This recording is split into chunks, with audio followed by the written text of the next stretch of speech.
अरस्तु के द्रव्य विचार को भली भांति समझने के लिए कारण नियम की व्याख्या बहुत अधिक आवश्यक है। अरस्तु कारण शब्द का प्रयोग व्यापक अर्थ में करते हैं। उन्होंने प्रयोजन और कारण में भेद किया। प्रयोजन कारण से अधिक व्यापक है और प्रयोजन में कारण का अंतर्भाव हो जाता है। अरस्तु के अनुसार कारण प्रयोजन का उपकरण है जिससे प्रयोजन अपना फल उत्पन्न करता है। प्रयोजन युक्तिपूर्ण होता है परंतु कारण की युक्ति का पता नहीं होता। उदाहरण के लिए मृत्यु का कारण बीमारी या दुर्घटना हो सकती है परंतु इन कारणों से मृत्यु की व्याख्या नहीं हो पाती।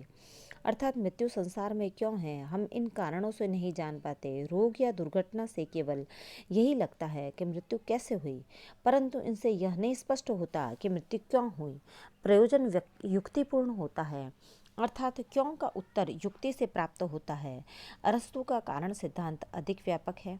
इसमें कारण और प्रयोजन दोनों सम्मिलित हैं क्योंकि किसी कार्य या फल को जानने के लिए उसके कारण और प्रयोजन दोनों की व्याख्या आवश्यक है।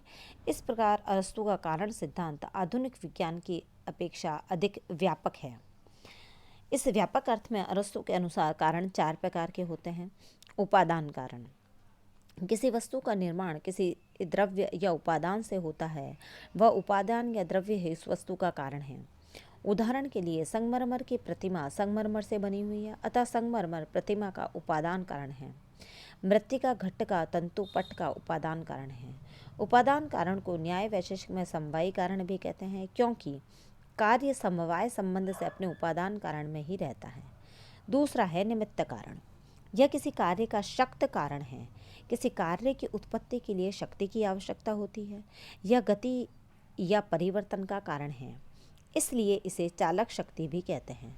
संगमरमर की प्रतिमा में निर्माता में ही गति है क्योंकि उसकी गति के कारण ही संगमरमर में परिवर्तन होता है, अतः निर्माता निमित्त कारण है। कुंभकार घट का निमित्त कारण है। तीसरा है स्वरूप कारण, यह किसी वस्तु या सार या तत्व का सार है। किसी वस्तु का सार उसकी परिभाषा में व्यक्त होता है। परिभाषा प्रत्यात्मक होती है।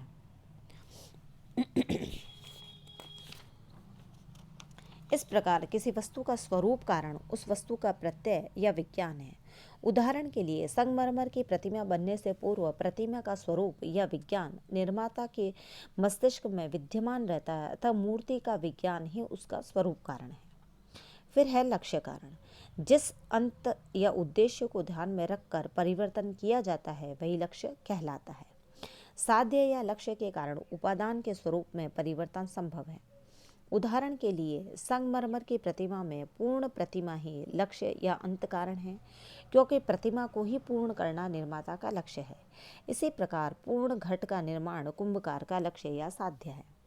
इससे स्पष्ट है कि अरस्तु का कारण अत्यंत व्यापक है। उनके अनुसार केवल उपादान और निमित्त ही नहीं वरन स्वरूप और लक्ष्य भी कारण हैं। आगे चलकर अरस्तु ने 4 कारणों को 2 रूपों में व्यक्त किया, द्रव्य और आकार। उनके अनुसार निमित्त, स्वरूप तथा लक्ष्य ये सभी स्वरूप कारण के ही रूपांतर हैं।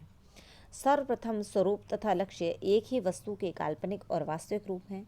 स्वरूप मस्तिष्क में विज्ञान है और लक्ष्य इस विज्ञान का वास्तविक पूर्ण रूप है, अतः दोनों में कोई भेद नहीं।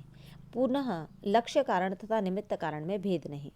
निमित्त कारण परिणाम का साधन माना गया है और लक्ष्य कारण इस परिणाम का साध्य है।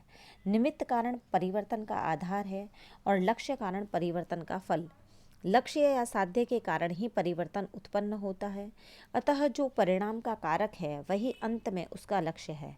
इस प्रकार स्वरूप कारण तथा लक्ष्य कारण एक है, अतः